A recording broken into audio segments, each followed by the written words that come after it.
Hey guys, welcome back to another Axel 72 video, and in today's video I'm back with another interview. I'm here with Gemma Richardson. Gemma, how are we doing?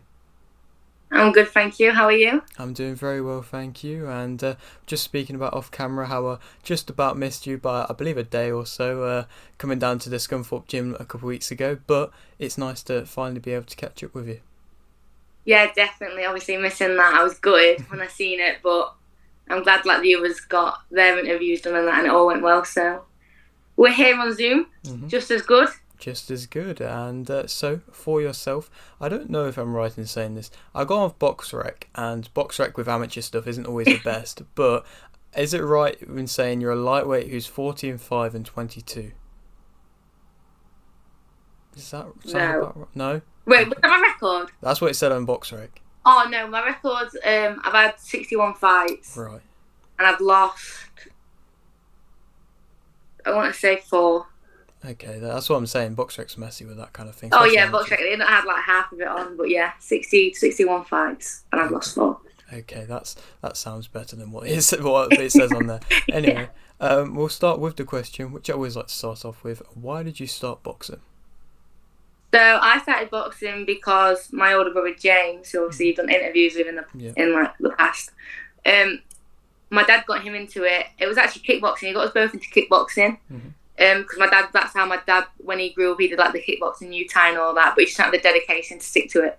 So my dad got us into that, and I just joined into it. It was James at the start, so I was only 6 years old.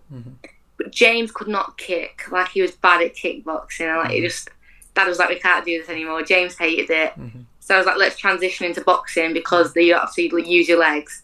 So ever since I was 6, like Dad opened his own gym, and I was just like annoying little sister running around, getting in literally all the lads' way, like just skipping around and just like learning along the way, like just naturally being there every night after school. And then at 8 years old, he was like, I want you to start training as well, like properly for like fitness and self-defense. So from 8 years old, I started, and then I just fell in love with it as well, like James did. And then at 10, I was like, I want to compete. And then, yeah, the rest is how I got here. Of course. And well, when I spoke to James, I asked him if there was much of a kind of competitive aspect between you and him, and he said not nowadays. He says you've achieved too much nowadays to be too competitive nowadays, but in the past you said there was maybe a little bit of competitiveness. Would you say the same thing? Yeah, definitely. I think growing up, obviously, it was always like, oh, I've won this battle, like, oh, I've stopped someone first, or I've done this, or would spar, and it would always end up in, well, me in tears, never him. But I think as we've got older, we're just each other's number one fans as well. So like we will give each other some like stick and that, but he's my number one fan. I'm his number one fan, and like on paper, I might be like the better boxer, but in reality, he is the better boxer. And like I tell everyone that, like I'm not ashamed to say, like he is the better one. And let's just say we don't spar these days because I'm more clued up now, and I don't want to get hurt.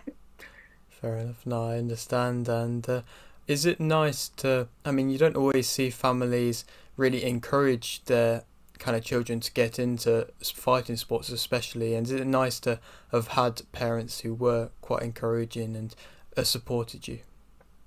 Yeah, definitely. I think growing up, me and James both was in every single sport going. And my mum and dad was very big on that, especially my mum. We did swimming, dancing, football, literally every sport you can think of. And it was one of them where you find a sport that you like and that's what you stick to. Like they encouraged, there was nothing that we couldn't do. They took us everywhere. They took time out of their like life to make sure like we could go everywhere and do everything. And for both me and James, it was boxing that we both fell into and we both loved. And lucky for me, obviously Dad being my coach, that at that time there was a lot of stereotypical with like the should females box, and a lot of it was still around the time where it was females very new to the sport and you didn't see a lot of it. So a lot of girls growing up probably had the struggles with that, where I was very welcome to the gym. Like I wasn't aware of that as such growing up in my home gym because I was just treated like one of the lads. Like it wasn't like you're a girl. So I was very lucky for that as well, that I just fit right in. Yeah, no, it must have been maybe a little bit of an advantage that you had over some other opponents. And so do you remember what happened in your first amateur fight?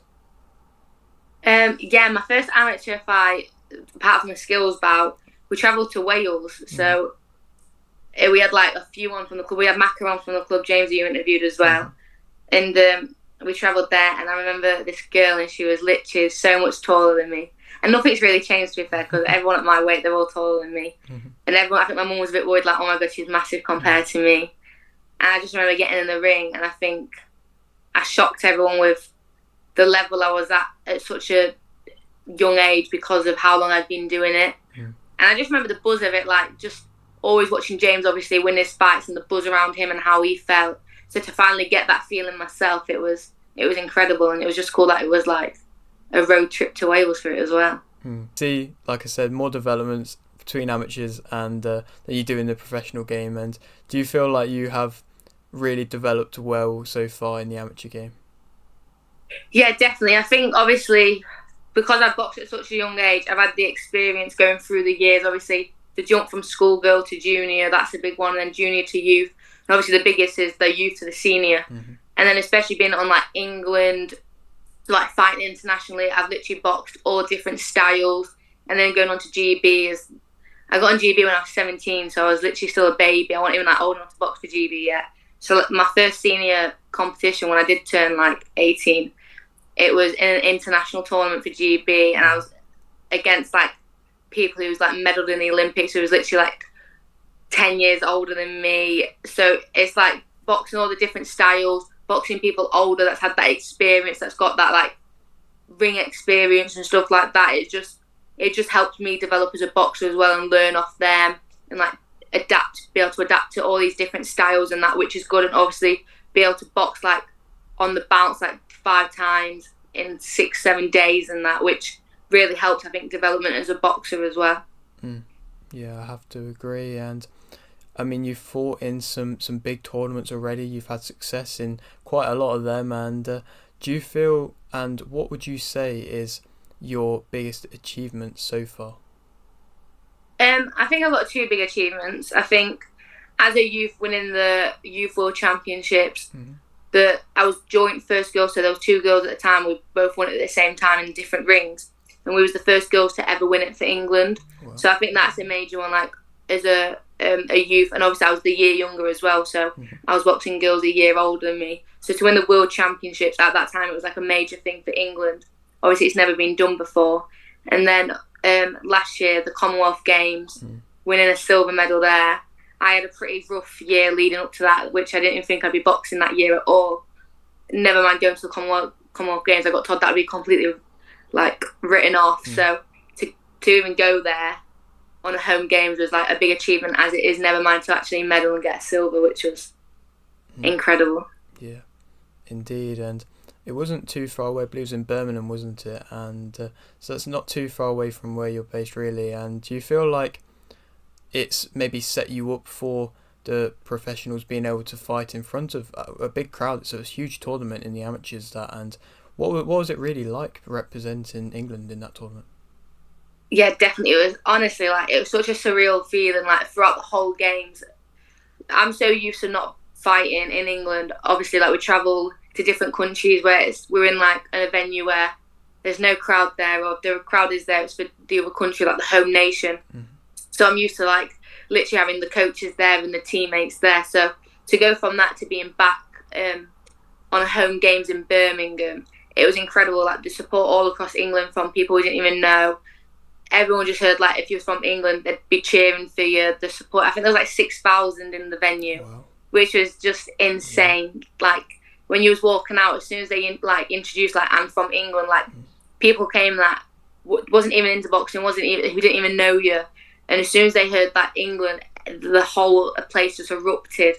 So I think it was good for me to experience that and know that I can handle my pressure with that and go out there and still perform with such a big crowd, because obviously in the pros, if you get to that certain level, there's a lot bigger audience than 6,000. So I think it was a nice starter and taster for what it could be, and to know that I can handle my pressure and nerves and still get the job done, it was good. And just the support in general is just amazing, like something that I'll never forget. Indeed, that's amazing. And do you ever really kind of suffer with nerves? Sometimes you hear fighters say that nerves are a good thing to an extent. Do you ever really suffer with that? Oh my god, yeah. I remember when I was younger and I first started boxing. To be fair, when I first started boxing, I didn't really understand it. So I used to get into the ring and fight, and I used to just not care, and I used to just want to literally just fight. Right. And so I didn't really get nerves, and everyone used to call me like, "Oh, she's like fearless" and that. But as I started understanding boxing, and like I grew up, and I was winning things, and I was winning like the Europeans, the nationals, and I felt like I had a bit more pressure on me because everyone just started to expect me to win. My nerves get worse and worse, and I do think they're a good thing. I think it would be so weird if I didn't get nervous. I think my heart won't. It would be saying like my heart's not in it if I wasn't nervous. And it's obviously you're getting in a ring to fight. It's a dangerous sport. You don't know what's going to happen. You can have all the game plans, all the preparation in the world, but at the end of the day, anything can happen in boxing. Obviously, you just want to win as much as everyone. So I do get nervous. I think the more fights I have, the more nervous I get. No, it shows that you are human at the end of the day. And so what would you say at this point in your career is your main motivation for boxing? I think my main motivation is obviously my dream since I was young was always the Olympics, and that's so close now. Obviously Paris is next year, and that was always the dream. The qualifiers are at the start of next year as well. So just building up to that and hopefully getting selected for that. I think that's my main motivation, and I've done it since I was 6, and if I told like little 6-year-old me or 10-year-old me when I started fighting like, oh, she's quit, like you've quit when you're older, and I just think I'd be distraught, and I just think I've come this far that I can't give it up now. Like it's all I've ever known, it's all I've ever wanted, and the wins make it worth it, the titles make it worth it that you win, and so just like that it just keeps me going, and obviously the Olympics. Yeah, of course. I was going to touch upon that, but just before then, is that the kind of next fight we might be seeing you in, the qualifications for that, or have you got anything planned before then? No, I'm hoping to have a few more fights this year. There's a few tournaments coming up, a few training camps with GB, a few international tournaments to lead up to that. I was very inactive last year, so I feel like I need to keep the momentum going, keep my bouts up, keep getting as much experience as I can leading up to that, and hopefully trying to get picked for the qualifications. But with that, I just need to get as many bouts under my belt as possible. Of course, and I mean, with the way that women's boxing is going at the moment, it wouldn't surprise me if this might be arguably the toughest Olympic Games in the way of boxing. And do you feel like that possibly could be the case? Yeah, definitely. I think obviously we lost a year as well with like COVID and that for this cycle. Obviously it's normally a 4-year cycle, but with Tokyo and being pushed back a year, it's only a 3-year cycle now. Obviously the pros can go for the qualifications now as well for the Olympics. So you've literally got all the top girls that have been around for years that have got to their stage now for the Olympics. The pros that have been to the Olympics before that are coming back and trying to qualify for the Olympics. The new and up and coming ones that are just as good as well. So it's literally there's so many countries out there now that are so good and so experienced and well prepared for these qualifications and Olympics that it does make it hard. But I think it'll make it more worth it if you do qualify, and it's like a big achievement as well. Of course, and there's been possible talks about the Olympics and boxing being removed from the Olympics. How bad do you think that would be for the amateur game? Yeah, I think it would be bad. Obviously, all amateurs, if you want to stay amateur, a lot of people think about the Olympics, and without that, then I think it's going to really hurt the amateur scene, because there's not really a lot going for the amateurs. Obviously, once you've won the nationals or you've won that senior titles and that, unless you want to be just a club boxer, there's not much in the amateurs. That is the end goal for being an amateur boxer, is that Olympics. So I think it will really hurt the amateur boxing. I don't think you'll see many people stay in it, and I think they'll leave as soon as possible to go pro as soon as you're old enough, which is a shame, because it's nice to have that few years experience, I think, as an amateur, when you're senior before going professional, to get the bouts under your belt as a senior, and that where I think if there's no Olympics, nobody's going to be really striving for that, and they're just going to turn as soon as they turn 18 and that. Yeah, of course, it would be a massive shame. But for yourself, you said the Olympics is kind of that main goal for the amateurs. Would you then, after the Olympics, be looking to turn pro? Yeah, definitely. I think it's always been in the back of my head that Olympics is my main thing. That's all I've ever wanted. That's all I'll ever try for. And I'll give it my best shot at that. But after that, obviously, professional is there. There's world titles, and I think I'd like to transition into that to rebuild into that, because obviously it's a whole completely different game to the amateurs. But I'd like to see how far I can get in that side of things as well and push myself to win titles there. And obviously, hopefully get some money as well. So yeah, that's definitely always the end goal, is turn professional when the time's right and get hopefully some titles.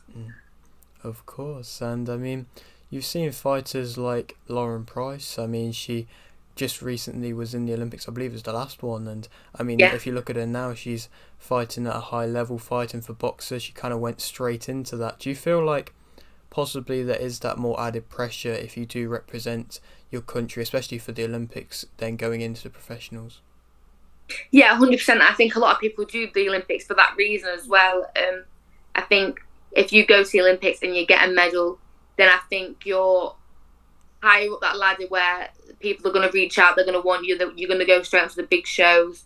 You've got that platform and that name in the sport, so you do go straight into it and you are thrown into it. But I think that's also a good thing. I think that's why a lot of people want the Olympics first, just to give them that name and that edge. Obviously that comes with pressure because you are thrown into it, but I think being on GB and being in that lifestyle and being in the Olympics and being in the world and being all that, I think you learn to adapt to that pressure anyway, and it's how you handle it. I think you just take that into the professional side as well, and you've got that knowledge of how to handle the pressure and how to handle everything, so you can just get thrown into them and get put on the big stage and handle it and just carry on with your boxing and let that do the talking for you. Of course. And this might come across as a little bit of a stupid question, but with you representing England, I'm sure you kind of travel all over the place, and do you ever at times get a little bit maybe homesick to an extent? Oh my god, yeah, all the time. I think people don't expect it, but I've literally, since the age of 13, I've probably been living out of suitcases, travelling with England, and then obviously being on to GB, I've been there full time for like 5 years. So I'm very rarely at home if we're in Sheffield or we're abroad on training camps or we're fighting or anything like that. It's tough, and it can be. It's obviously a lonely sport as well. I know you're with your teammates at GB, but I'm such a family person as well, and I'm like, so for everyone at home, and I'm such like a home girl, like, and I love being at home. So it's a difficult one for me. Like, I'm used to it, but there's plenty of times where I'll be ringing my mum and dad like, oh, I miss you, what you're doing. I'm ready for home now, even though obviously I know I've got to be there and I know I've got to do that to get to the top. But yeah, it's worth it, so that's why I do it. But there's a lot of time where I'm like, oh, I just wish I was in sunny Scunny. Of course. And just what are the kind of facilities like for England boxing? It's literally incredible. We've got a lot provided for us. We're very lucky in the case that we've got accommodation at Sheffield. We obviously, in the gym, there's 5 Olympic-sized rings. Wow. There's saunas, ice baths, recovery places. There's a gym. We've got all different staff. We've got like the running coaches, S&C, physios, video analysis, the psychologists. There's so much there that I think sometimes you can forget to appreciate, because we are lucky compared to obviously the pros that have to do themselves, or the other amateurs that don't get that. Obviously they take us all over the world to train and to compete, which gets us that experience and that better. And so we are very lucky, and a lot of countries don't have that as well at their like national level. So we're very blessed to have that. Of course, yeah. And I mean, just as of recent, I believe it was last week, Boxer announced that they were kind of partnering with England Boxing, and I mean, other promotions have been working with the amateurs now as well. And how nice is it to see them big promotions putting money into the amateurs? Yeah, definitely. I think obviously they're realising that's their future as well. Like, these amateurs are going to be the ones that are one day representing them and boxing for them. So I think it's good that they're taking an interest and putting money into it and time into them, because one day they're going to be their fighters. And obviously pros is a business, so I think it's very smart for them to invest to get them up to the speed. So obviously when they join them, they're already one step ahead in that, which is good. But it's nice to see them working together and joining, because obviously maybe if the Olympics are out, then it's going to be a quicker process for amateurs to join the pros. Definitely. And for yourself as a fighter, for anybody who's maybe not watched you fight before, what would you say makes yourself interesting as a fighter? Oh, this is an interesting question. I think a lot of people assume me to be this rough, tough, industrial boxer that just likes to get in there and have a tear up. And I think that couldn't be more than the wrong. I'm nothing like that. I think when I was younger, I used to be very much like that because I could get away with it. But I think now I've got quite a good boxing brain, and I think I am an aggressive and a pressure fighter, but a pressure fighter that boxes, which is interesting. Don't get me wrong, if it needs to, I can get rough and tough to win a bout if I need to, but I'd say I'm just got a good boxing brain on me, actually, which a lot of people don't think I do. No, it's good to hear. It's brilliant. And I mean, like you said, when you were kind of first starting out, there maybe wasn't too many other women really boxing too much. And was there anybody who really was an inspiration, not beside your family, in the way of boxing? Yeah, definitely. Stacey Copeland has always been my big inspiration. She's always been a role model, someone that I've looked up to, someone who I still go to now if I've got problems or if I need someone to speak to. I remember growing up, there was obviously not many women in it, and I remember my dad pulling me into the room and said, listen, I know this woman, I've been watching her, she's boxing in this, I think it was Haringey at the time, she was like, let's watch her.